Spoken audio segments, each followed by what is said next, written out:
Meu próprio pai matou meu marido no dia do nosso casamento. Agora você é minha noiva, como sempre deveria ter sido, ele sussurrou enquanto rasgava meu vestido branco. O homem que deveria me proteger destruiu minha vida em uma única noite. Bom dia, meus queridos. Como é bom poder conversar com vocês outra vez. Meu nome é Gertrudes Oliveira Monteiro, tenho 72 anos e hoje vivo aqui em Itaperuna, no interior do Rio de Janeiro. Um lugarzinho abençoado, com um clima gostoso e pessoas que me acolheram como se eu tivesse nascido aqui mesmo. Toda manhã, eu acordo cedinho, antes mesmo do sol aparecer. Preparo meu café e já começo a organizar meus materiais de trabalho. Isso mesmo, com essa idade toda, ainda trabalho decorando cerimônias de casamento aqui na região. Sou conhecida como Dona Gertrudes das Flores, porque faço arranjos que são verdadeiras obras de arte. Uso flores da estação, fitas de cetim, e tenho um jeito especial de iluminar salões que faz qualquer noiva suspirar de emoção. Comecei esse trabalho há quase 20 anos, quando decorei o casamento da filha de uma vizinha. Ela estava em apuros porque a decoradora contratada adoeceu de última hora. Eu tinha experiência com artesanato e flores, então me ofereci para ajudar.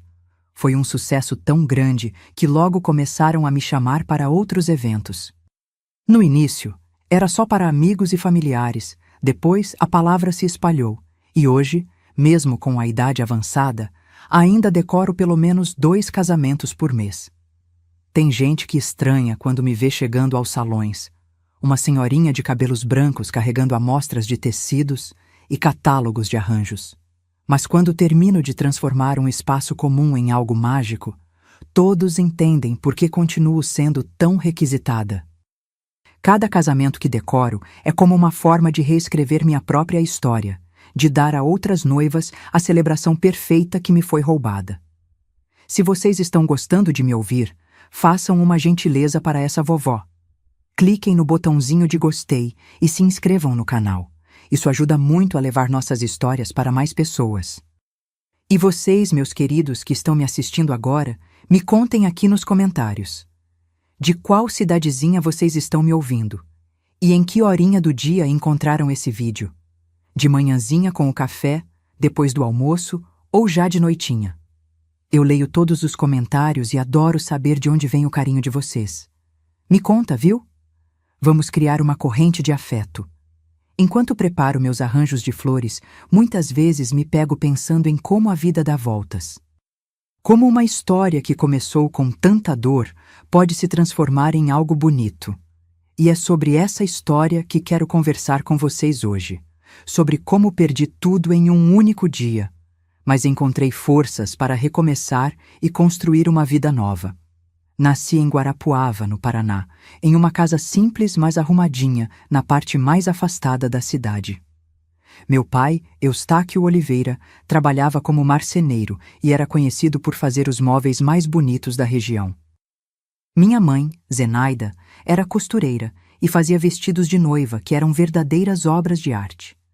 Tenho certeza que foi dela que herdei esse olhar para os detalhes e essa vontade de transformar momentos em algo especial. Éramos 3 irmãs.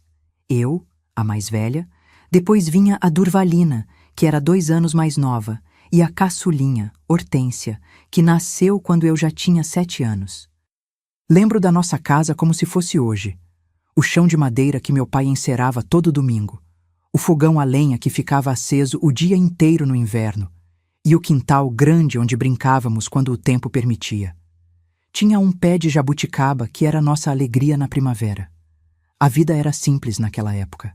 Acordávamos com o cantar do galo, ajudávamos mamãe com os afazeres domésticos e depois íamos para a escola municipal que ficava a uns 20 minutos de caminhada. Eu adorava estudar, principalmente literatura. Minha professora, Dona Olinda, dizia que eu tinha um jeito especial com as palavras. Já a Durvalina gostava mais de matemática, e a Hortência, bem, ela era pequena demais para ter preferências.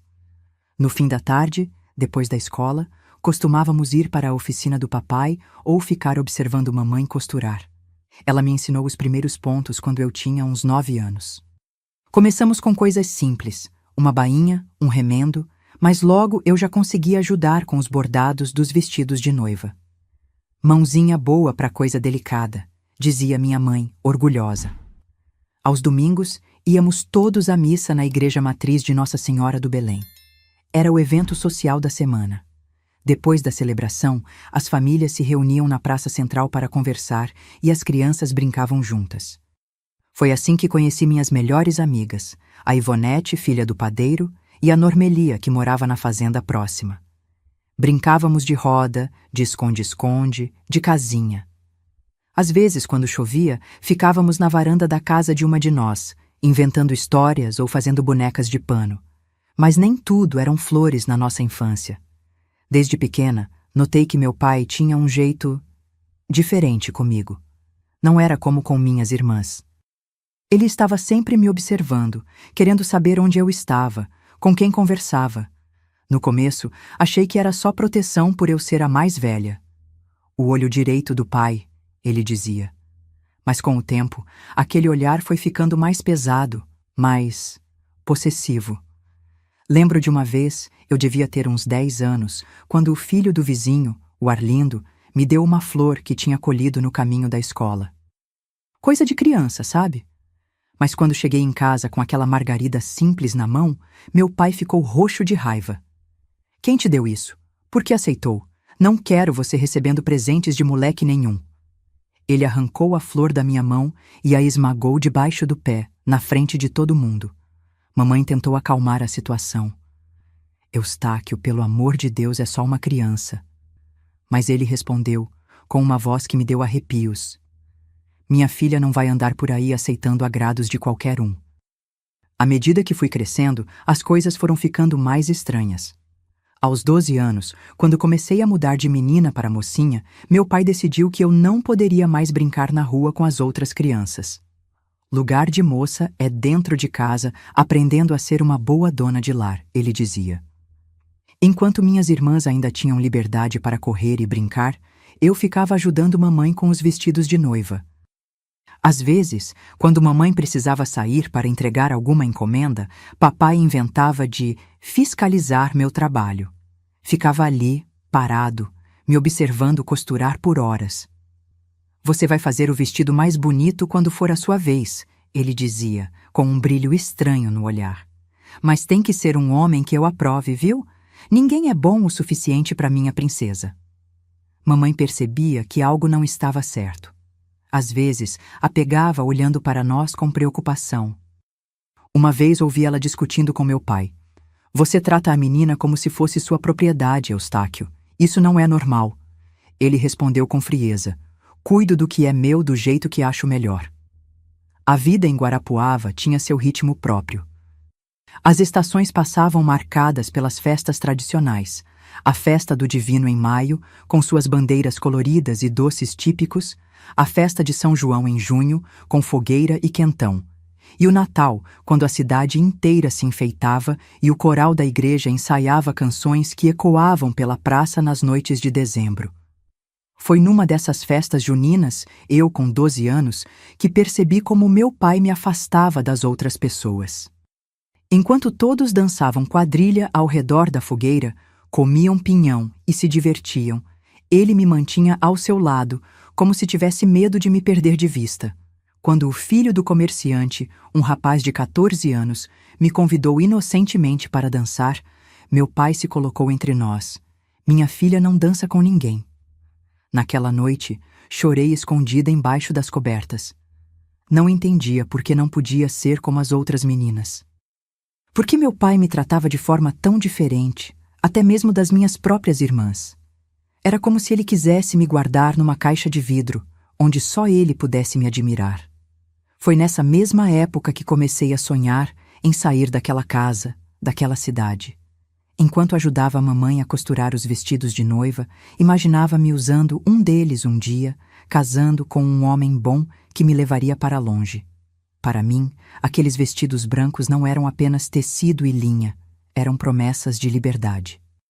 O tempo foi passando, e quando completei 16 anos, a situação em casa ficou ainda mais difícil. Meu pai já não fazia questão de disfarçar seu comportamento estranho.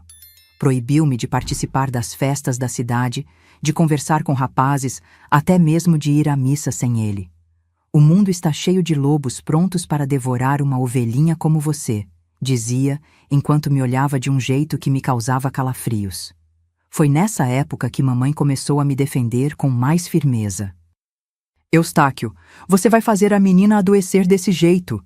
Ela precisa viver, conhecer pessoas, ter amigas. As discussões entre eles ficavam cada vez mais frequentes e mais intensas. Às vezes, papai saía batendo a porta e só voltava de madrugada, cheirando a cachaça. Nessas noites, mamãe vinha dormir no quarto comigo e minhas irmãs, como se quisesse nos proteger. Durvalina e Hortência não entendiam direito o que estava acontecendo, mas sentiam o peso daquela atmosfera sufocante. Por que o pai implica tanto com você? Perguntava Durvalina quando estávamos sozinhas. Eu não sabia explicar. Como poderia? Nem eu mesma compreendia aquele comportamento. No entanto, mesmo com todas as restrições, meu pai não podia me vigiar o tempo todo. Ele precisava trabalhar na marcenaria. E foi numa dessas tardes, enquanto ele estava ocupado com uma encomenda grande, que conheci o Olívio. Lembro como se fosse hoje. Estava ajudando mamãe a entregar um vestido de noiva na casa da filha do farmacêutico. O casamento seria no fim de semana e a moça queria fazer os últimos ajustes. Quando chegamos lá, ela estava com o primo que tinha vindo de Ponta Grossa para a cerimônia. Olívio Mendonça tinha 22 anos, estudava engenharia e tinha os olhos mais gentis que já vi na vida. A senhora que fez esse vestido maravilhoso? Ele perguntou, olhando para mim, não para minha mãe. Fiquei vermelha como um pimentão e balbuciei que só tinha ajudado. Mamãe sorriu, orgulhosa. Minha Gertrudes tem mãos de fada para os bordados. Quase todo o trabalho de pedraria desse vestido foi ela quem fez. Enquanto mamãe ajudava a noiva com o vestido, Olívio puxou conversa comigo. Falou sobre seus estudos, sobre como Ponta Grossa era diferente de Guarapuava, sobre seus planos de se formar e abrir um escritório de engenharia. Eu, que quase não conversava com ninguém além da família, fiquei encantada com aquele rapaz que falava de um mundo que eu nem imaginava existir. E você, Gertrudes, o que gosta de fazer? Ele perguntou com interesse genuíno. Ninguém nunca tinha me perguntado isso antes. Contei sobre meu trabalho com os vestidos, sobre como gostava de criar arranjos de flores para decorar a casa, sobre os livros que lia escondida quando papai não estava olhando. Quando nos despedimos, ele disse algo que ficou gravado na minha memória. Você merece muito mais do que esta cidade pequena pode oferecer. E então, num gesto ousado que me deixou sem fôlego, pediu meu endereço para me escrever cartas. Mamãe viu tudo e, para minha surpresa, não me repreendeu. No caminho de volta para casa, apenas disse: aquele rapaz parece ser uma boa pessoa, Gertrudes, mas seu pai... Ela não precisou completar a frase. Ambas sabíamos que meu pai jamais aprovaria qualquer rapaz que se aproximasse de mim. As cartas começaram a chegar 2 semanas depois. Olívio as enviava para a casa da Ivonete, minha amiga de infância, que as entregava para mim quando nos encontrávamos na feira ou na igreja. Eram cartas lindas, cheias de poesia e de sonhos. Ele me contava sobre a faculdade, sobre os livros que lia, sobre como pensava em mim todos os dias desde que nos conhecemos. Em uma delas, escreveu: sei que mal nos conhecemos, Gertrudes, mas sinto que você é a pessoa que sempre procurei. Alguém com quem posso compartilhar não apenas a vida, mas também os sonhos. Alguém que entende o valor das coisas delicadas e belas. Durante 6 meses, mantivemos essa correspondência secreta. Eu guardava as cartas dentro do forro de um vestido velho, no fundo do armário. À noite, quando todos dormiam, relia cada palavra à luz de uma vela, sonhando com uma vida diferente, longe do controle sufocante do meu pai. Em algumas das minhas respostas, contei para Olívio sobre o comportamento estranho do meu pai, sobre como ele me tratava de forma diferente das minhas irmãs, sobre como se enfurecia quando qualquer rapaz olhava para mim, sobre como eu me sentia sufocada naquela casa. Às vezes tenho medo dele, confessei numa das cartas. Há um olhar nos olhos dele que não é normal de um pai para uma filha. Olívio respondia com palavras de conforto e promessas. Um dia vou te tirar daí, Gertrudes. Vamos construir uma vida juntos, longe de tudo isso. Num domingo de março, quando eu já tinha 17 anos, Olívio apareceu de surpresa na missa. Meu coração quase saiu pela boca quando o vi sentado nos bancos de trás da igreja. Papai estava ao meu lado, como sempre, seu braço possessivamente ao redor dos meus ombros. Durante toda a celebração, evitei olhar para trás, mas podia sentir a presença de Olívio como um farol de esperança. Ao final da missa, quando as pessoas começaram a se cumprimentar, Olívio se aproximou da nossa família. Apresentou-se educadamente como o primo da noiva, para quem mamãe tinha feito o vestido meses atrás. Disse que estava de passagem pela cidade e quis agradecer pessoalmente pelo trabalho maravilhoso. Meu pai apertou a mão dele com tanta força que vi os nós dos dedos ficarem brancos. Muito prazer, disse com uma voz gelada que não combinava com as palavras. Seus olhos iam de Olívio para mim, como se procurasse algum sinal de cumplicidade. O senhor tem uma família muito bonita, continuou Olívio sem se intimidar. E sua filha tem um talento especial para os bordados. O vestido que ela ajudou a fazer foi o mais comentado no casamento da minha prima. Vi o rosto do meu pai se transformar. Uma veia pulsava em sua testa e o sorriso forçado não escondia a fúria em seus olhos.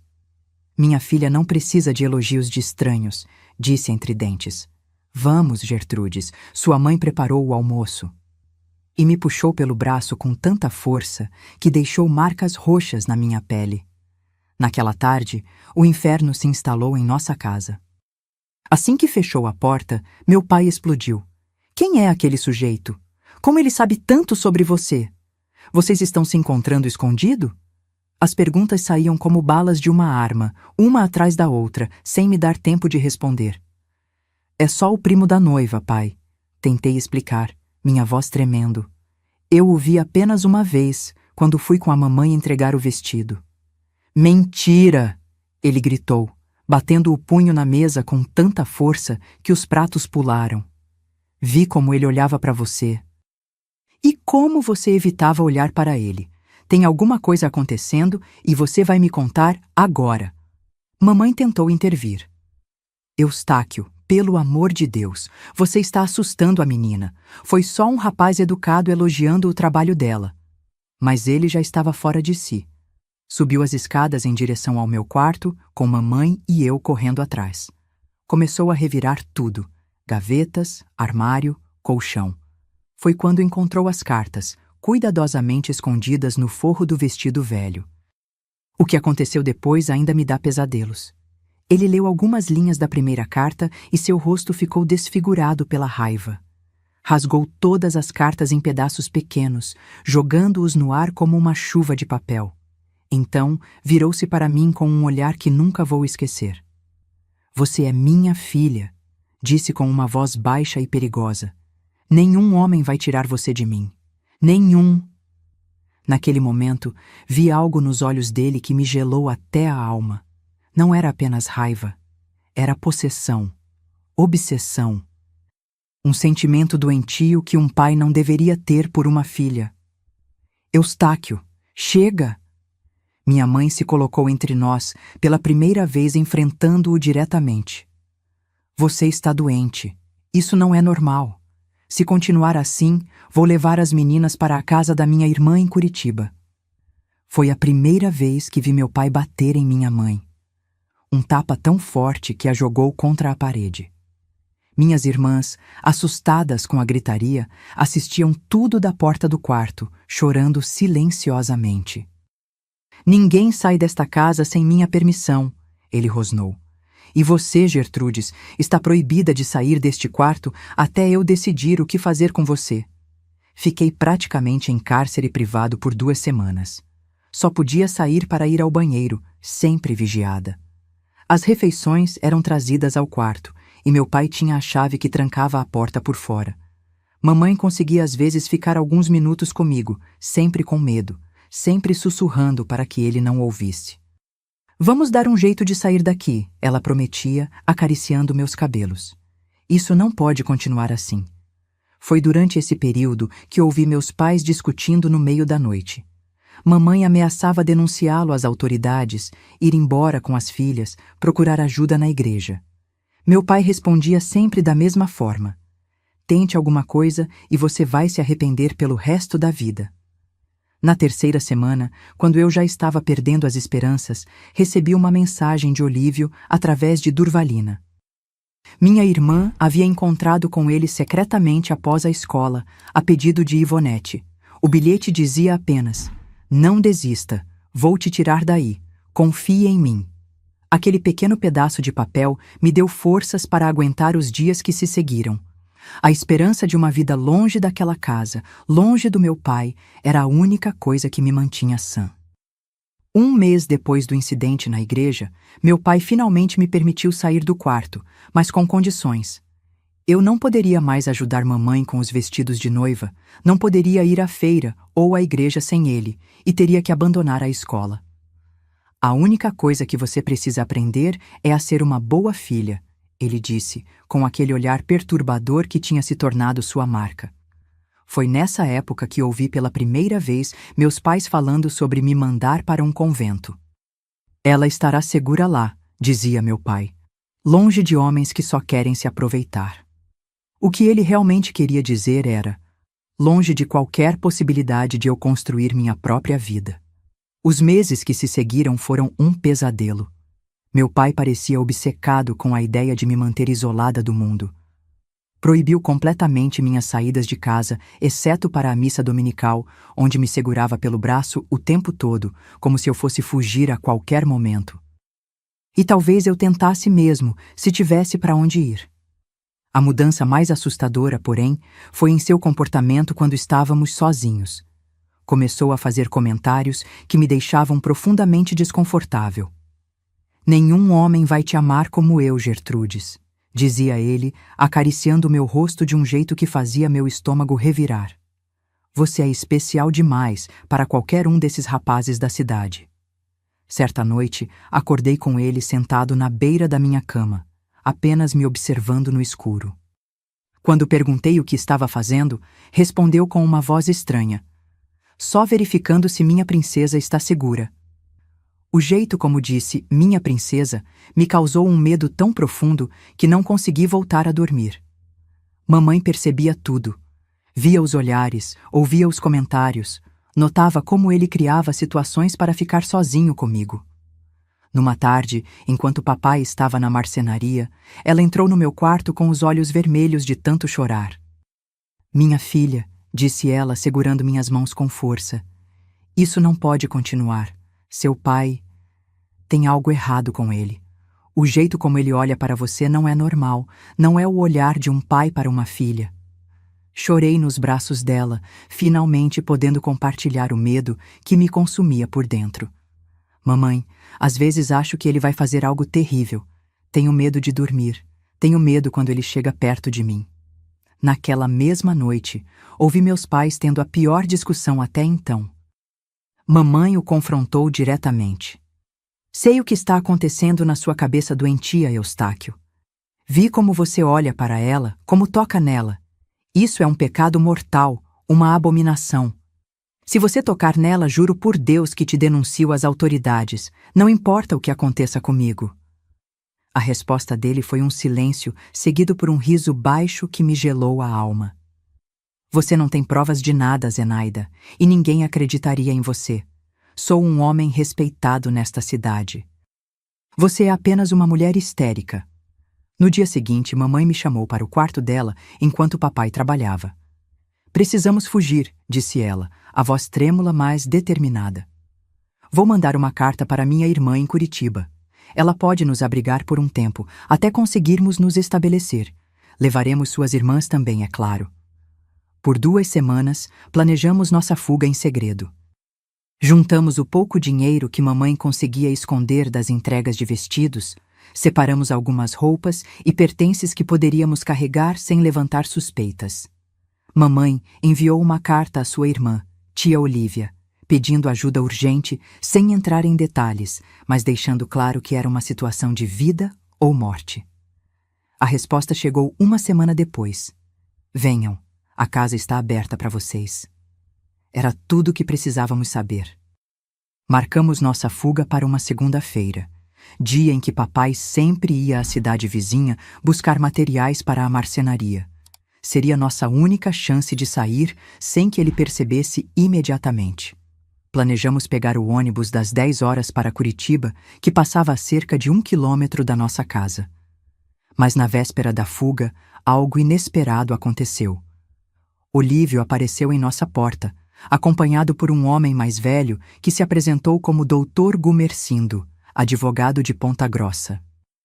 Papai não estava em casa. Tinha ido à missa vespertina, um dos raros momentos em que saía sem me levar junto. Senhora Zenaida, disse o advogado, com uma formalidade que me impressionou. Estou aqui a pedido do jovem Olívio, que me relatou uma situação preocupante envolvendo sua filha Gertrudes. Ele me mostrou algumas cartas onde a senhorita descreve o comportamento inadequado do seu pai. Mamãe ficou pálida. Olívio rapidamente explicou. Guardei cópias das cartas que Gertrudes me enviou, descrevendo o comportamento do pai dela. Mostrei ao Dr. Gumercindo que é amigo da minha família. Ele acredita que temos base para uma intervenção legal. Intervenção legal? Mamãe repetiu incrédula. O senhor quer dizer denunciar meu marido? Exatamente, confirmou o advogado. Com base nos relatos da senhorita Gertrudes, podemos solicitar uma medida protetiva. O comportamento descrito configura abuso psicológico, cárcere privado e... há indícios de outras intenções que prefiro não nomear na presença das jovens. Durvalina e Hortência observavam tudo da porta da cozinha, os olhos arregalados diante daqueles estranhos e da conversa tensa. Mamãe começou a chorar, um pranto silencioso de alívio misturado com medo. Estávamos planejando fugir amanhã, confessou, para a casa da minha irmã em Curitiba. Isso poderia complicar a situação, alertou o advogado. Se saírem assim, seu marido poderia acusá-la de sequestro das próprias filhas. Precisamos fazer isso legalmente. Foi então que Olívio se ajoelhou na minha frente, pegando minhas mãos entre as suas. Gertrudes, sei que pode parecer precipitado, mas tenho uma proposta que pode resolver tudo. Case-se comigo. Como sua esposa, você estaria legalmente sob minha proteção, não mais sob a tutela do seu pai. O mundo pareceu parar naquele instante. Um pedido de casamento, ali, no meio da nossa sala, com mamãe, minhas irmãs e um advogado como testemunhas. Era tudo o que eu havia sonhado desde que conhecera Olívio, mas nas circunstâncias mais inesperadas. Mas eu só tenho 17 anos, balbuciei, atordoada. Preciso da autorização do meu pai para casar. Foi quando o Dr. Gumercindo interveio. Há uma exceção. Com a autorização da sua mãe e evidências de que o ambiente paterno é prejudicial, podemos obter uma autorização judicial especial. Não será fácil, e seu pai certamente vai lutar contra, mas é possível. Mamãe se aproximou, segurando meu rosto entre suas mãos. Filha, é sua decisão. Você ama esse rapaz? Confia nele? Olhei para Olívio, para seus olhos sinceros que me encaravam com uma mistura de amor e preocupação.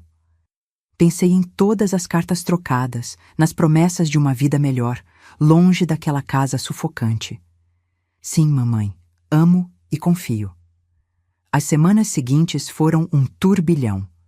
Dr. Gumercindo entrou com um pedido de autorização especial para o casamento, alegando os abusos psicológicos que eu sofria. Mamãe testemunhou, descrevendo o comportamento obsessivo do meu pai e o medo constante em que vivíamos. Como esperado, papai reagiu com fúria quando recebeu a intimação judicial. Invadiu a casa gritando, ameaçando a todos. Quem pensam que são para fazer isso comigo? Ninguém vai tirar minha filha de mim. Ninguém! Naquela noite, a violência que sempre esteve latente explodiu. Ele agrediu mamãe brutalmente, quebrando seu braço e deixando seu rosto irreconhecível de tanto bater. Minhas irmãs e eu nos trancamos no quarto, apavoradas, ouvindo os gritos e o som dos golpes. Durvalina, mostrando uma coragem que eu não sabia que tinha, pulou pela janela e correu até a delegacia mais próxima. Quando os policiais chegaram, encontraram mamãe caída na cozinha, semi-consciente, enquanto meu pai tentava arrombar a porta do nosso quarto com um machado da marcenaria. A cena era tão chocante que até mesmo os policiais, acostumados com violência doméstica, ficaram perturbados. Papai foi preso naquela noite. As acusações agora eram muito mais graves. Tentativa de homicídio contra minha mãe, ameaça contra nós três, destruição de propriedade. O juiz não teve dificuldade em conceder a autorização especial para meu casamento, além de uma ordem de restrição que impedia meu pai de se aproximar de qualquer uma de nós. Mamãe ficou internada por 2 semanas, recuperando-se dos ferimentos. Durante esse tempo, ficamos na casa de uma vizinha, Dona Creusa, que sempre desconfiou que algo errado acontecia em nossa família, mas nunca teve coragem de interferir. Se eu soubesse, se eu tivesse feito algo antes, lamentava ela, enquanto cuidava de nós. Quando mamãe recebeu alta, fomos todas para Curitiba, para a casa da tia Olívia. Foi lá que começamos os preparativos para o casamento. Seria algo simples, apenas a família e alguns amigos próximos. Olívio insistiu que não deveríamos esperar muito tempo. Quanto antes você estiver legalmente protegida, melhor, dizia ele, sempre preocupado com minha segurança. A notícia de que meu pai tinha sido solto sob fiança 2 semanas antes do casamento nos deixou em pânico. Ele não vai desistir tão fácil, alertou mamãe. Conheço Eustáquio. Para ele isso é uma questão de posse, não de amor. Reforçamos as medidas de segurança. Olívio contratou um segurança para ficar na porta da casa da tia Olívia. Evitávamos sair sozinhas. O endereço da cerimônia foi mantido em segredo, revelado apenas para os convidados mais próximos. No entanto, mesmo com todas essas precauções, eu sentia um medo constante, uma ansiedade que me acompanhava dia e noite. Nos meus pesadelos, via meu pai surgindo no meio da cerimônia, arrastando-me para longe de Olívio. Acordava gritando, banhada em suor frio. É normal ter medo depois de tudo que você passou, consolava-me tia Olívia. Mas em breve você será uma mulher casada, com um novo sobrenome, uma nova vida. Ele não terá mais poder sobre você. Eu queria acreditar nisso. Queria acreditar que o casamento seria o fim daquele pesadelo, o início de uma vida de paz ao lado de Olívio. Mas algo dentro de mim, um instinto que não conseguia explicar, me dizia que meu pai não desistiria tão facilmente. Na véspera do casamento, tive um pressentimento tão forte que me deixou enjoada. E se ele aparecer? E se tentar fazer algo? Perguntei a Olívio, enquanto caminhávamos pelo jardim da casa da tia, aproveitando alguns momentos a sós antes do grande dia. Olívio segurou minhas mãos com firmeza. Não vou deixar nada acontecer com você, Gertrudes. Contratei mais 2 seguranças para a cerimônia. Seu pai não vai chegar perto de você, eu prometo. Seu olhar determinado me deu algum conforto. Olívio sempre cumpria suas promessas. Desde que o conheci, ele havia movido montanhas para me ajudar, para me tirar daquela situação terrível. Ele seria meu marido, meu protetor, meu porto seguro. Amanhã, a esta hora, seremos marido e mulher. Ele sorriu, beijando minha testa com carinho. E começaremos uma nova vida, longe de tudo isso. Vou te levar para Ponta Grossa, onde tenho um pequeno apartamento perto da faculdade. Você pode terminar os estudos, talvez até fazer faculdade também. Teremos a vida que você merece, Gertrudes. Naquela noite, tentei me concentrar nessa visão de futuro, nessa promessa de felicidade. Tentei afastar os temores, as sombras que pareciam me perseguir. Amanhã seria um novo começo. Amanhã, finalmente, eu estaria livre. O que eu não sabia era que meu pai também fazia planos para o dia seguinte. Planos terríveis que transformariam o que deveria ser o dia mais feliz da minha vida no mais trágico.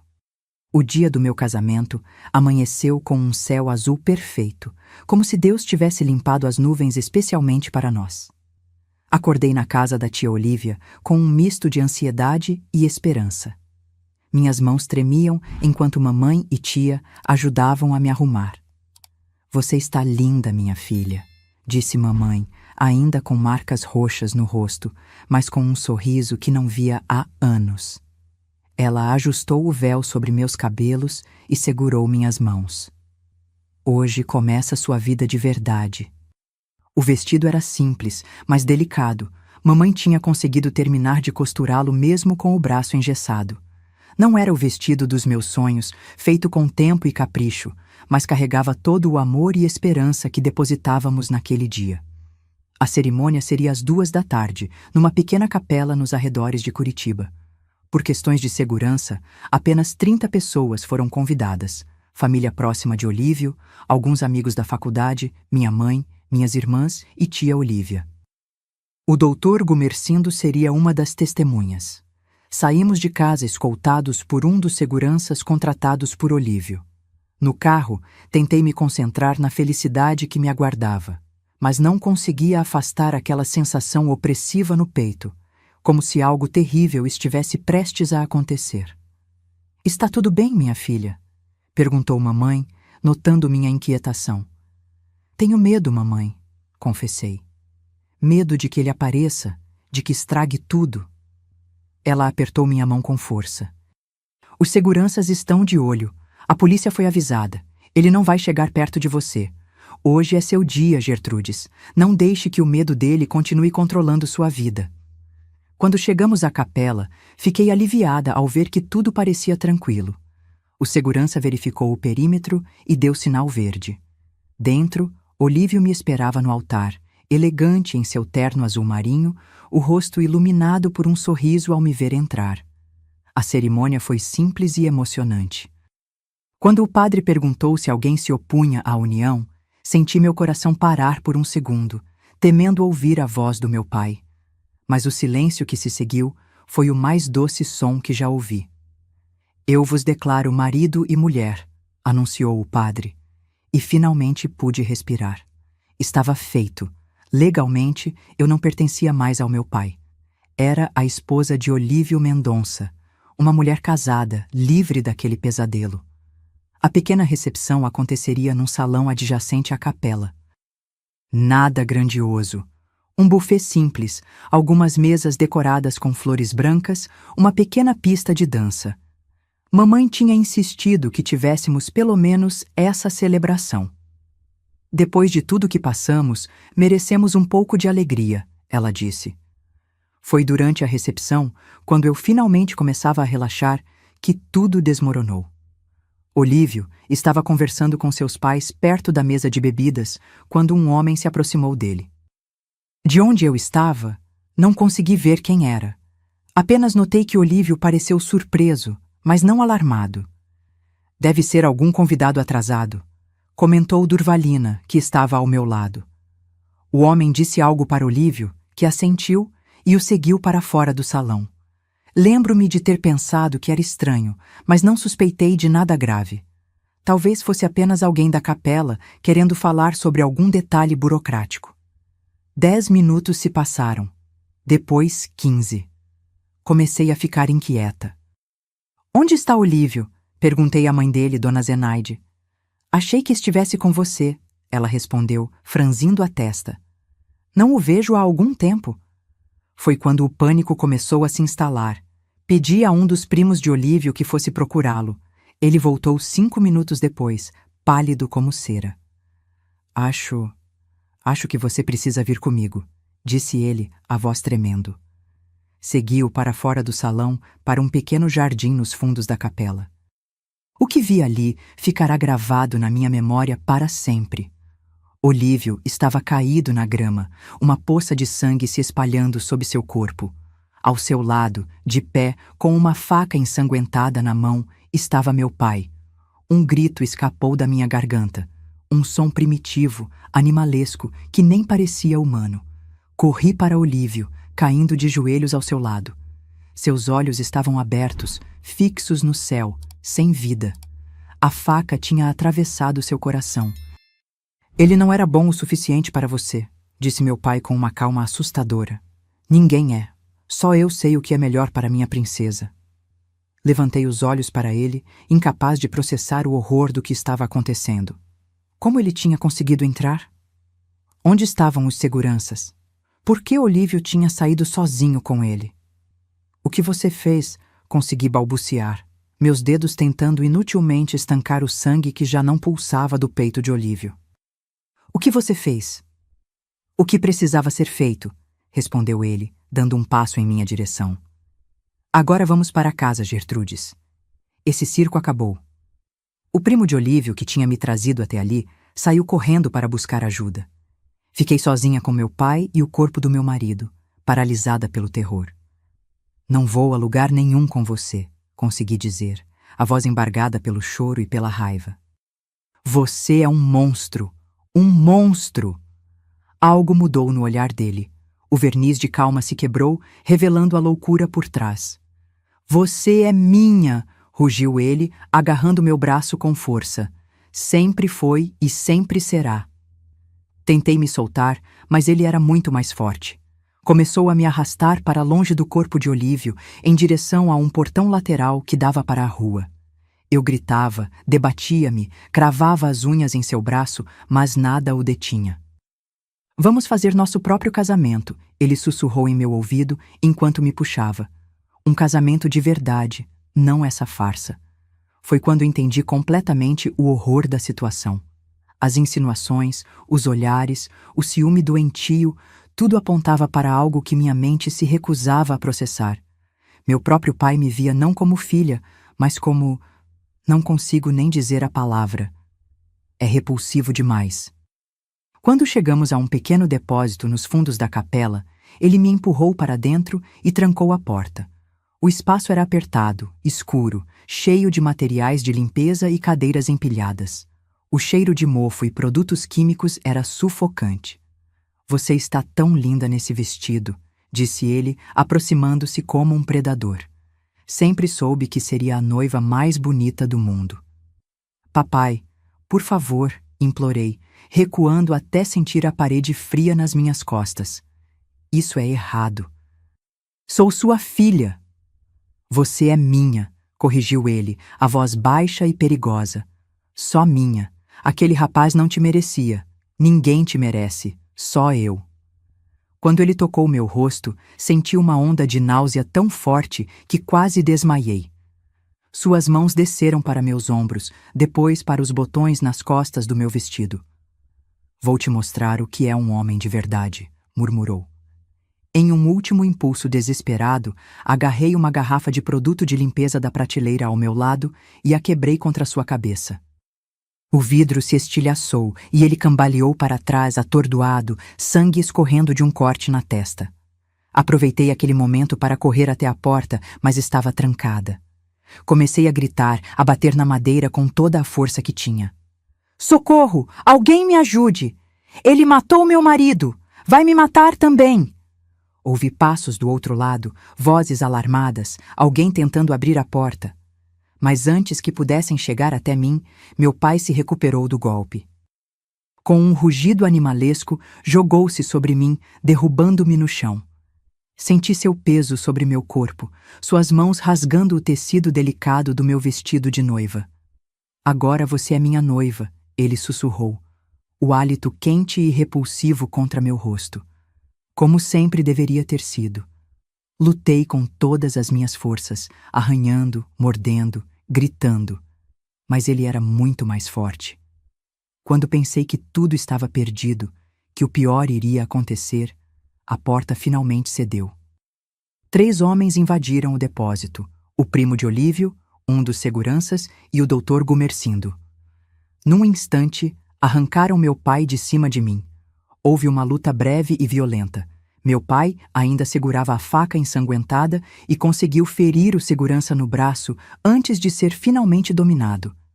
Fiquei caída no chão, o vestido rasgado, o corpo dolorido, em estado de choque. Mal registrei quando a polícia chegou, quando levaram meu pai algemado, gritando obscenidades e ameaças. Você é minha, Gertrudes, minha! Eles não podem nos separar. Mamãe me encontrou assim, encolhida num canto do depósito, tremendo incontrolavelmente. Ela me cobriu com seu próprio casaco, abraçou-me e chorou comigo. Não havia palavras para aquele momento. Apenas dor, uma dor tão profunda que parecia que nunca acabaria. O corpo de Olívio foi levado numa ambulância, mesmo todos sabendo que não havia mais nada a fazer. Fui levada para um hospital, onde médicos examinaram minhas escoriações e me deram sedativos para acalmar a crise de pânico que me acometeu quando a adrenalina baixou. Passei aquela noite, que deveria ter sido minha noite de núpcias, num leito de hospital, sedada, alternando entre períodos de inconsciência e momentos de lucidez aterradora em que me lembrava de tudo. Olívio morto na grama, meu pai sobre mim, o vestido rasgado, o cheiro metálico do sangue. Nos dias que se seguiram, soube que meu pai havia subornado um dos funcionários da capela para deixá-lo entrar. Descobri que ele tinha dito a Olívio que queria lhe entregar um presente de casamento e pedir perdão, como um gesto de reconciliação. Meu Olívio, sempre disposto a ver o bem nas pessoas, acreditou e o seguiu para o jardim, onde foi brutalmente esfaqueado. Meu pai foi preso e acusado de homicídio doloso e tentativa de abuso sexual. O julgamento foi um tormento à parte, ter que reviver tudo, contar detalhes sórdidos, enfrentar o olhar dele na sala do tribunal. Mas fiz tudo isso por Olívio, por justiça, por mim mesma. A sentença foi pesada. 30 anos de prisão sem direito à liberdade condicional. Quando o juiz anunciou a decisão, vi algo no olhar do meu pai que nunca tinha visto antes: derrota. Finalmente, ele entendia que nunca mais poderia me alcançar. Após o julgamento, caí num abismo de depressão. Perdi peso, não conseguia dormir sem ter pesadelos terríveis, não suportava ser tocada por ninguém. O luto pelo Olívio se misturava com o trauma do abuso, criando um nó tão apertado dentro de mim que eu mal conseguia respirar. Você precisa sair desse estado, insistia a mamãe preocupada. Olívio não ia querer te ver assim. Ele lutou tanto para te libertar. Mas como explicar a ela que eu não me sentia livre? Que mesmo com meu pai preso, eu ainda sentia sua presença, seu cheiro, suas mãos? Que cada vez que fechava os olhos, revivia aquele momento no depósito, o peso dele sobre mim, a sensação de impotência absoluta? Um mês depois do funeral de Olívio, quando eu ainda mal conseguia sair da cama, mamãe entrou no quarto com uma determinação renovada. Chega, Gertrudes, não vou deixar que ele destrua você mesmo da prisão. Arrume suas coisas. Vamos nos mudar. Para onde? Perguntei sem energia, sem esperança. Para o Rio de Janeiro. Meu primo Aristides tem uma casa pequena em Niterói que está vazia. Podemos recomeçar lá, longe de todas essas lembranças. A ideia de ir para tão longe, para um lugar onde ninguém conhecia nossa história, onde não seria a filha do assassino ou a noiva viúva, acendeu uma pequena faísca dentro de mim. Talvez, apenas talvez, pudesse haver um recomeço. A mudança para Niterói aconteceu num dia nublado de julho de 1971. Deixamos Curitiba com poucas malas e muitas cicatrizes invisíveis. Mamãe, minhas irmãs e eu embarcamos num ônibus com destino ao Rio de Janeiro, deixando para trás não apenas uma cidade, mas uma vida inteira de dor. A casa do primo Aristides ficava num bairro simples chamado Barreto. Era pequena, mas arejada, com um quintalzinho nos fundos onde mamãe logo plantou algumas flores. Tínhamos pouco dinheiro, apenas o que mamãe conseguira economizar dos trabalhos de costura e uma pequena ajuda que tia Olívia nos enviou para recomeçar. Nos primeiros meses, mal saía de casa. O trauma do que acontecera no dia do meu casamento ainda estava muito vivo, como uma ferida aberta que sangrava ao menor toque. Tinha pesadelos quase todas as noites. Acordava gritando, chamando por Olívio ou implorando para meu pai parar. Mamãe dormia no mesmo quarto que eu, sempre pronta para me acalmar quando isso acontecia. Vai passar, minha filha, ela dizia, acariciando meus cabelos enquanto eu chorava. Com o tempo vai doer menos. Mas eu não acreditava. Como poderia parar de doer? Como poderia seguir em frente depois de tudo o que acontecera? Foi Durvalina quem me trouxe o primeiro raio de luz. Minha irmã, sempre prática, conseguiu um emprego numa loja de tecidos no centro de Niterói e 3 meses após nossa chegada, voltou para casa com uma proposta. A loja vai começar a oferecer serviços de costura e bordado, ela explicou, sentando-se ao meu lado na cama onde eu passava a maior parte dos meus dias. Falei para a dona Quitéria que minha irmã é a melhor bordadeira que já conheci. Ela quer te conhecer. Balancei a cabeça, rejeitando a ideia. Não estou pronta, Durva. Não consigo. Gertrudes, ela interrompeu, segurando minhas mãos com firmeza. Você não pode deixar que ele vença. Cada dia que você passa nessa cama é mais uma vitória para ele. As palavras dela me atingiram como um tapa. Ela estava certa. Mesmo preso, meu pai ainda controlava minha vida através do medo, do trauma. Estava me deixando aprisionar de novo, desta vez nas grades invisíveis do horror que ele plantara em mim. No dia seguinte, com as pernas tremendo e o coração acelerado, acompanhei Durvalina até a loja de tecidos. Dona Quitéria era uma senhora de uns 50 anos, com um sorriso caloroso e olhos perspicazes. Ela me examinou de cima a baixo e então pediu que eu mostrasse o que sabia fazer. Com mãos trêmulas, peguei a agulha e o bastidor que ela me ofereceu. No início, achei que não conseguiria. Os dedos pareciam não me obedecer.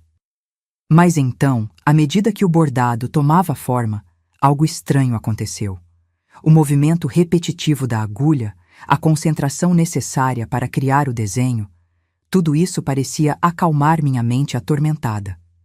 Por alguns minutos, consegui esquecer. Você tem talento, menina, disse Dona Quitéria, examinando meu trabalho. Quando pode começar? Assim, aos 18 anos, consegui meu primeiro emprego. No início, trabalhava apenas meio período, fazendo pequenos concertos e bordados simples. Com o tempo, à medida que ganhava confiança, comecei a ajudar com os vestidos mais elaborados, incluindo vestidos de noiva. A primeira vez que me pediram para trabalhar num vestido de noiva, tive um ataque de pânico tão forte que tive que ser levada para casa. O tecido branco, as pérolas, tudo me lembrava daquele dia terrível. Mas Dona Quitéria, que aos poucos tinha se tornado uma espécie de mentora para mim, não desistiu. Enfrente seus medos, Gertrudes. Ela me aconselhou depois que soube, através de Durvalina, um pouco da minha história. Transforme essa dor em algo bonito. Cada vestido de noiva que você ajudar a criar será uma forma de dar a outra mulher a felicidade que te roubaram. Aos poucos, com muita paciência e algumas recaídas, consegui superar o pânico inicial. Comecei a ver os vestidos não como lembranças do meu trauma, mas como símbolos de esperança. Uma chance de criar felicidade para outras mulheres, mesmo que a minha própria tivesse sido destruída. Foi na loja de Dona Quitéria, quase 1 ano após nossa chegada a Niterói, que conheci Juvenal. Ele tinha vindo encomendar um terno para o casamento do irmão. Era um homem tranquilo, de poucas palavras, com mãos calejadas de quem trabalhava duro e olhos gentis que pareciam sorrir mesmo quando seus lábios estavam sérios. A senhorita é muito habilidosa, ele comentou, observando-me tirar suas medidas. Nunca vi alguém manejar a fita métrica com tanta precisão. Não era um elogio extraordinário, mas a simplicidade e a sinceridade com que foi dito me tocaram. Juvenal Monteiro era completamente diferente de Olívio. Não tinha a mesma educação formal, nem a mesma eloquência. Era um homem simples, carpinteiro de profissão, alguns anos mais velho que eu. Mas havia algo nele que transmitia segurança, solidez. Ele voltou várias vezes para provas do terno, e em cada visita conversávamos um pouco mais. Nunca perguntou sobre meu passado, nunca forçou confidências. Apenas falava sobre seu trabalho, sobre o tempo, sobre pequenas coisas do cotidiano. E, de alguma forma, aquela simplicidade era exatamente o que eu precisava. Na entrega final do terno, ele me convidou para tomar um café. Apenas um café, garantiu, como se entendesse meus receios. Na confeitaria da esquina, onde todo mundo pode nos ver. Aceitei, mais por impulso do que por reflexão. Foi o primeiro passo para fora da prisão invisível em que eu vivia desde a tragédia. Um café se transformou em outro, depois num passeio pela praça, depois num convite para almoçar com sua família num domingo. A mãe de Juvenal, Dona Diva, era uma senhora acolhedora que me tratou como se já me conhecesse há anos. O pai dele, seu Teodoro, era um homem reservado, mas gentil, que me lembrava um pouco do meu avô materno. Tinham uma casa modesta, mas impecável em Santa Rosa, outro bairro de Niterói. Durante 6 meses, nossa relação permaneceu nesse terreno seguro. Encontros em lugares públicos, conversas leves, conhecendo aos poucos as famílias um do outro. Juvenal nunca tentou me beijar, nunca fez qualquer movimento que pudesse me assustar. Era como se entendesse, sem que eu precisasse explicar, que eu precisava ir muito devagar. Numa tarde de domingo, enquanto caminhávamos pela praia de Icaraí, ele finalmente perguntou sobre meu passado. Gertrudes, sei que há algo doloroso que você carrega. Não precisa me contar se não quiser, mas quero que saiba que estou aqui para ouvir, sem julgamentos. Naquele dia, sentados na areia vendo o sol se pôr sobre a baía de Guanabara, contei a ele tudo. O comportamento estranho do meu pai, o amor por Olívio, o casamento, o assassinato, a tentativa de abuso, o julgamento. Contei sem omitir nada, observando seu rosto em busca de sinais de repulsa ou pena. Mas o que vi nos olhos de Juvenal foi apenas compreensão e uma raiva contida que não era dirigida a mim, mas ao homem que tinha destruído minha vida. Quando terminei meu relato, ele simplesmente pegou minha mão, o primeiro contato físico que permitiu além de um breve abraço de cumprimento, e disse: "Você é a pessoa mais forte que já conheci, Gertrudes." Aquelas palavras, ditas com tanta sinceridade, abriram uma comporta dentro de mim. Chorei como não chorava desde o dia da tragédia, não lágrimas de desespero, mas de alívio. De finalmente ser vista não como uma vítima, não como uma mulher danificada, mas como alguém que sobreviveu. 3 meses depois, Juvenal me pediu em casamento. Não foi uma proposta grandiosa ou romântica. Estávamos sentados na varanda da casa dele, tomando café após o almoço de domingo. Gertrudes, sei que você já passou por muito, e entendo se a ideia de casamento trouxer lembranças dolorosas. Mas quero construir uma vida com você, no seu tempo, respeitando seus limites. Quer se casar comigo? A proposta me pegou de surpresa. Não porque não soubesse dos sentimentos dele. A essa altura, era evidente que nos amávamos, mas porque jamais imaginei que seria capaz de considerar um novo casamento depois de tudo que acontecera. Preciso pensar, respondi honestamente. Não é você, Juvenal. É que a última vez que usei um vestido de noiva... Ele assentiu, compreendendo. Não precisamos fazer uma cerimônia tradicional. Podemos apenas assinar os papéis no cartório, com nossas famílias como testemunhas, sem vestido, sem festa, sem nada que traga lembranças ruins. A consideração dele me tocou profundamente. Conversei com mamãe sobre a proposta naquela mesma noite. Ela sorriu, pegando minhas mãos. Filha, o Juvenal é um homem bom. Diferente do Olívio, sim, mas igualmente bom.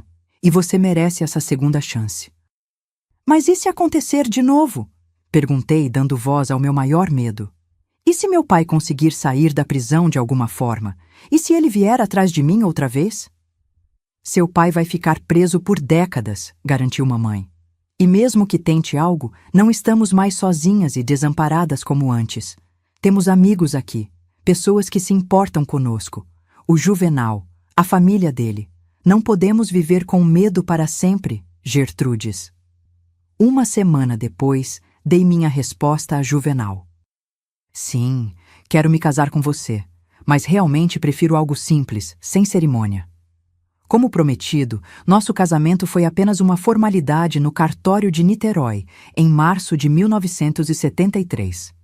Eu tinha 20 anos, Juvenal, 27. Nossas famílias estavam presentes. Minha mãe, minhas irmãs, os pais dele, alguns amigos próximos. Usei um vestido azul claro que tinha feito especialmente para a ocasião. Não branco, não um vestido de noiva, apenas um vestido bonito para um dia importante. Após a assinatura dos papéis, tivemos um almoço na casa dos pais de Juvenal. Foi simples, descontraído, feliz de uma maneira que eu não achava que seria possível novamente. No final do dia, fomos para a pequena casa que Juvenal tinha comprado no bairro do Fonseca, nosso primeiro lar juntos. Na primeira noite como marido e mulher, Juvenal foi de uma delicadeza que jamais esquecerei. "Vamos com calma", ele disse, sentando-se ao meu lado na beira da cama. "Não precisamos fazer nada que você não esteja pronta. Podemos apenas dormir juntos hoje, se preferir." Aquela consideração, aquele respeito pelo meu trauma, fez com que eu me sentisse segura como não me sentia há anos. Naquela noite, pela primeira vez, consegui me entregar a um homem sem medo, sem flashbacks, sem o fantasma do meu pai pairando sobre mim. Nosso primeiro ano de casados foi de adaptação e cura. Continuei trabalhando na loja de Dona Quitéria, enquanto Juvenal prosperava como carpinteiro especializado em móveis sob medida. Aos poucos, fomos construindo uma rotina tranquila, uma vida simples mas feliz. Em 1974, recebi a notícia que mamãe e minhas irmãs estavam se mudando para o interior de Minas Gerais.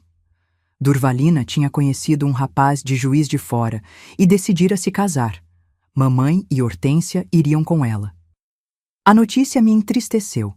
Apesar de já ter minha própria família com Juvenal, a ideia de ficar mais distante delas me causava apreensão.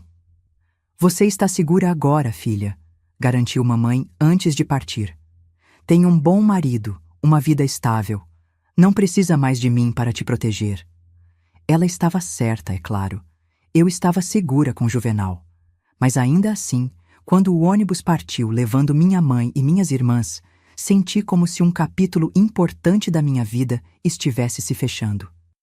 Poucos meses depois, descobri que estava grávida. A notícia trouxe uma mistura de alegria e medo. Alegria por criar uma família com Juvenal. Medo de não ser capaz de ser uma boa mãe depois de tudo que passei. "Vamos fazer isso juntos", prometeu Juvenal, beijando minha testa quando contei a novidade. Um dia de cada vez. Em janeiro de 1975, nasceu nosso primeiro filho, Isidoro. Segurar aquele bebê nos braços foi uma das experiências mais transformadoras da minha vida. Olhando para seu rostinho inocente, prometi a mim mesma que faria tudo para protegê-lo, para que nunca conhecesse o tipo de dor que eu havia conhecido. 3 anos depois, em 1978, nasceu nossa filha, Nadir. Nossa família estava completa, nosso lar cheio de vida e amor. Juvenal era o pai que eu sempre desejei ter, amoroso, protetor sem ser possessivo, presente sem ser controlador. À medida que as crianças cresciam, comecei a me envolver mais com trabalhos de decoração. Tudo começou quando uma cliente da loja, sabendo das minhas habilidades com bordados e arranjos, pediu que eu ajudasse na decoração de seu casamento. Relutante a princípio, acabei aceitando o desafio. Foi surpreendente perceber que, em vez de trazer lembranças dolorosas, decorar aquela cerimônia teve um efeito terapêutico. Era como se, ao criar um ambiente bonito para o casamento de outra pessoa, eu estivesse de alguma forma reescrevendo minha própria história, transformando o meu trauma em algo positivo. Outras encomendas começaram a surgir. Pequenos casamentos, festas de aniversário, batizados. Em 1980, decidi deixar a loja de Dona Quitéria para me dedicar integralmente à decoração de eventos. Juvenal me apoiou, como sempre, ajudando a construir estruturas de madeira para meus arranjos, estantes para expor meus trabalhos. Foi através desse trabalho que conheci pessoas de várias cidades do interior do Rio de Janeiro. Uma dessas conexões me levou a Itaperuna, onde fui convidada para decorar o casamento da filha do prefeito. A cidade me encantou imediatamente. Pequena o suficiente para ser acolhedora, grande o suficiente para oferecer oportunidades. "O que acha de nos mudarmos para lá?", perguntei a Juvenal após minha terceira viagem a Itaperuna. Era 1985. Nossos filhos tinham 10 e 7 anos. Seria um novo começo, um lugar para expandir o negócio. E você poderia abrir sua própria marcenaria, em vez de trabalhar para outros. A ideia de recomeçar em uma cidade menor, mais tranquila, agradou a Juvenal. Se é o que você quer, vamos fazer acontecer. Ele concordou, sempre meu maior apoiador. A mudança para Itaperuna marcou o início de uma nova fase em nossas vidas. Compramos uma casa com um quintal grande, onde Juvenal construiu sua oficina de marcenaria, e eu montei meu ateliê de decoração. As crianças se adaptaram rapidamente, fazendo novos amigos na escola local. Aos poucos, construí uma reputação como decoradora de eventos, especialmente casamentos. Dona Gertrudes das Flores, como me chamavam, tornou-se um nome conhecido na região. Havia algo profundamente reparador em transformar salões comuns em espaços mágicos onde outras noivas podiam viver o sonho que me foi roubado. Enquanto isso, longe dali, meu pai cumpria sua pena na penitenciária. Recebi a notícia de sua morte em 1992, vítima de um infarto na prisão. Não senti tristeza nem alívio, apenas uma estranha sensação de fechamento. O homem que tanto mal me causou já não tinha poder sobre mim há muito tempo. "Você está bem?" perguntou Juvenal quando lhe contei a notícia. "Estou", respondi percebendo que era verdade. Ele morreu para mim naquele dia há muito tempo. A vida seguiu seu curso. Nossos filhos cresceram, estudaram, construíram suas próprias vidas. Isidoro se formou em engenharia e se mudou para o Rio de Janeiro. Nadir se casou com um médico local e permaneceu em Itaperuna, dando-nos nossos primeiros netos. Juvenal e eu envelhecemos juntos, apoiando-nos mutuamente através dos altos e baixos da vida. Quando completamos 25 anos de casados, ele me surpreendeu com uma festa, não grande ou extravagante, mas significativa. Foi a primeira vez que vesti branco desde aquele dia terrível, em 1971. "Você merecia uma celebração de verdade", disse ele, enquanto dançávamos sob as luzes que eu mesma tinha ajudado a instalar. Uma que apagasse as lembranças ruins. E, de alguma forma, funcionou. Rodeada por família e amigos, dançando nos braços do homem que tinha me ajudado a reconstruir minha vida, senti como se um ciclo tivesse se completado. O pesadelo tinha finalmente acabado, e eu estava desperta, viva, amada. Hoje, aos 72 anos, vivo uma vida tranquila e realizada aqui em Itaperuna. Meu Juvenal, que agora está com 79 anos, ainda trabalha um pouco na marcenaria nos fundos da casa, mas só por prazer. "Preciso manter as mãos ocupadas", ele diz, enquanto cria pequenas peças de madeira para nossos netos. Nossa casa na Rua das Acácias continua sendo nosso porto seguro. Não é luxuosa, mas é aconchegante e cheia de memórias. Cada canto conta uma história. As marcas de crescimento dos filhos na parede da cozinha, as fotografias emolduradas na sala, os móveis feitos pelo Juvenal, as cortinas bordadas por mim. Oficialmente me aposentei da decoração de eventos há 5 anos, mas ainda atendo alguns clientes especiais. Dona Gertrudes das Flores virou uma espécie de tradição local. Há noivas que me procuram dizendo que suas mães tiveram os casamentos decorados por mim, e agora querem o mesmo. Isso me enche de orgulho e gratidão. Meus dias seguem uma rotina simples e prazerosa. Acordo cedo por volta das 6 da manhã e preparo o café para mim e para Juvenal. Gostamos de tomá-lo na varanda, observando os pássaros que visitam nosso jardim. Depois, cuido das minhas plantas. Tenho uma coleção de orquídeas que é meu xodó, além de rosas, antúrios e samambaias. Às terças e quintas, vou até o centro para meu grupo de artesanato na igreja. Somos 10 senhoras que se reúnem para bordar, tricotar e conversar. Fazemos peças para vender no bazar beneficente anual que ajuda o asilo da cidade. É um trabalho que me dá muita satisfação. Nas quartas-feiras, recebo minha filha, Nadir, e seus 3 filhos para o almoço. Laurinha tem 7 anos, Teodoro 10, e o mais velho, Ananias, já está com 15. Cozinho sempre algo especial para eles, o frango caipira com quiabo que aprendia com minha mãe, ou a macarronada com molho de tomate caseiro que eles tanto gostam. Nadir seguiu um caminho diferente do meu. É enfermeira no hospital municipal, mas herdou minha habilidade manual e, nas horas vagas, me ajuda com algumas decorações. É bom ver que, de certa forma, o legado continua. Meu filho Isidoro não mora mais aqui. Está no Rio de Janeiro com a esposa e os 2 filhos. Engenheiro civil de sucesso, construiu uma carreira sólida numa grande construtora. Apesar da distância, vem nos visitar pelo menos uma vez por mês, trazendo os netos para passarem o fim de semana conosco. São momentos preciosos que aguardamos com ansiedade. Uma vez por ano, geralmente em julho, viajamos para Juiz de Fora para visitar minha irmã Durvalina. Hortência se mudou para São Paulo há muitos anos, então a vemos com menos frequência. Mamãe, minha querida guerreira, nos deixou em 2018, aos 95 anos.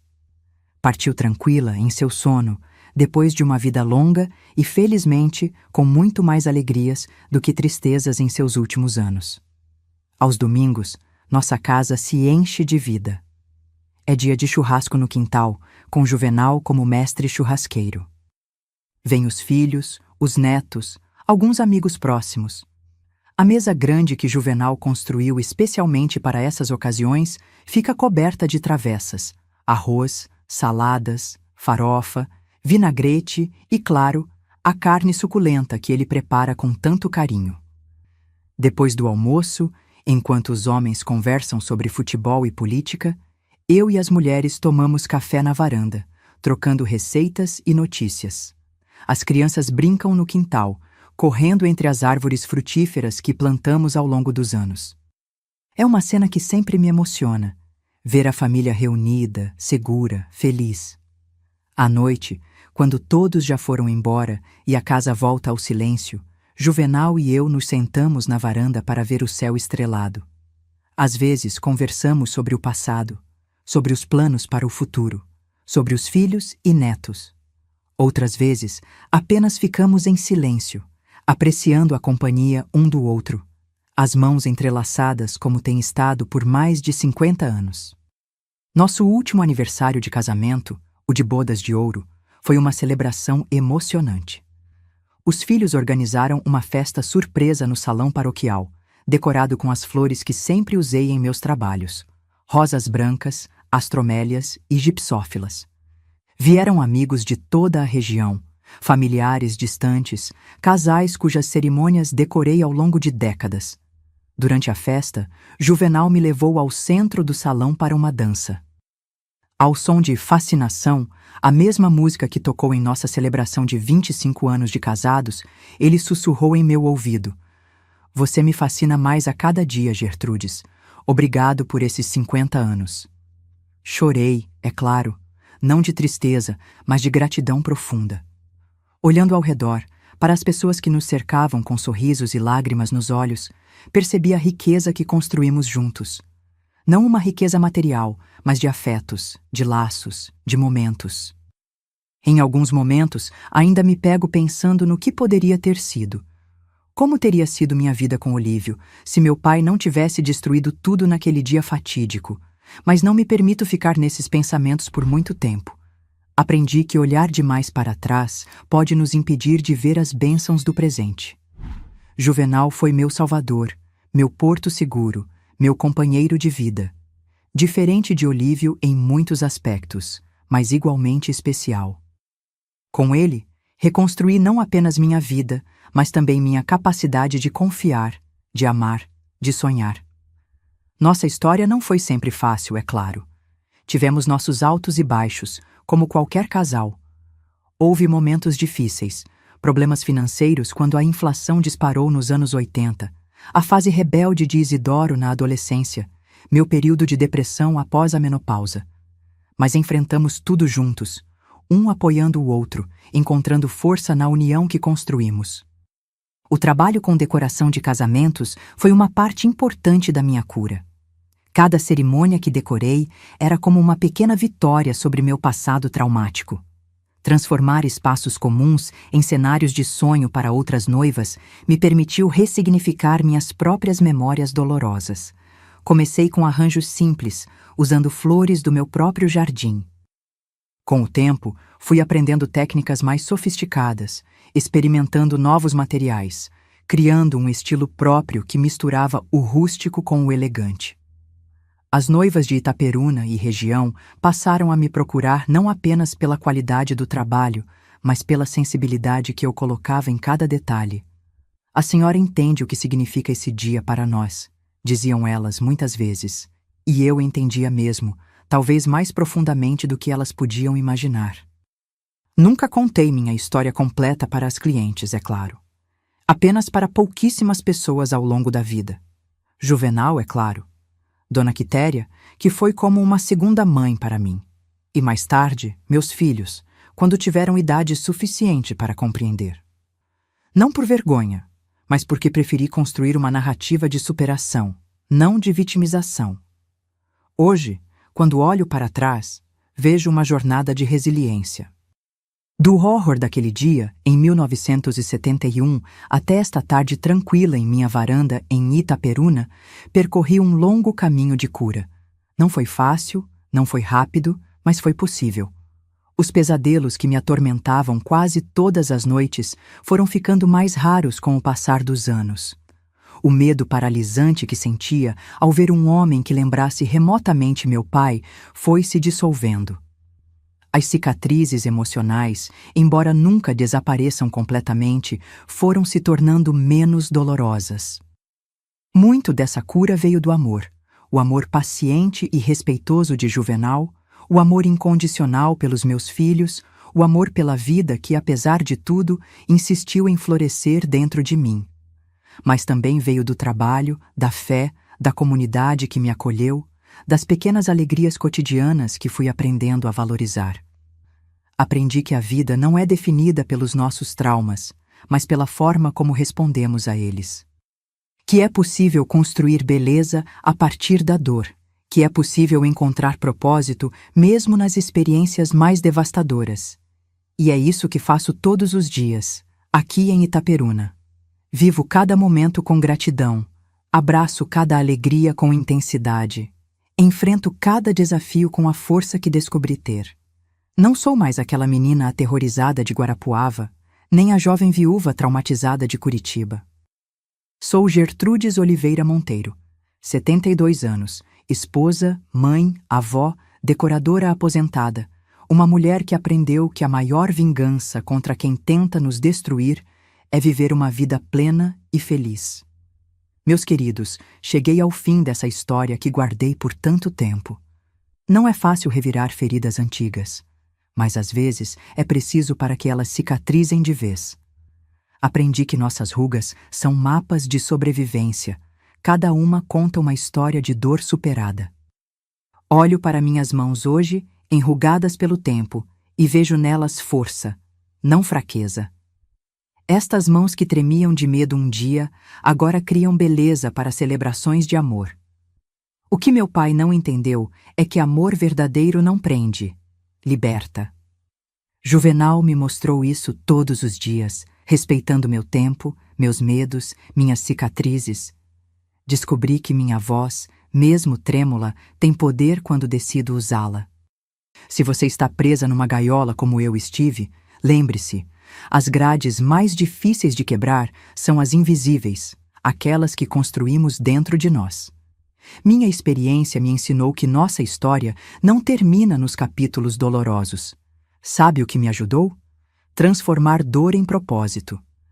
Cada casamento que decorei foi uma forma de curar meu próprio trauma, como se cada flor que arranjei fosse uma lágrima transformada em beleza.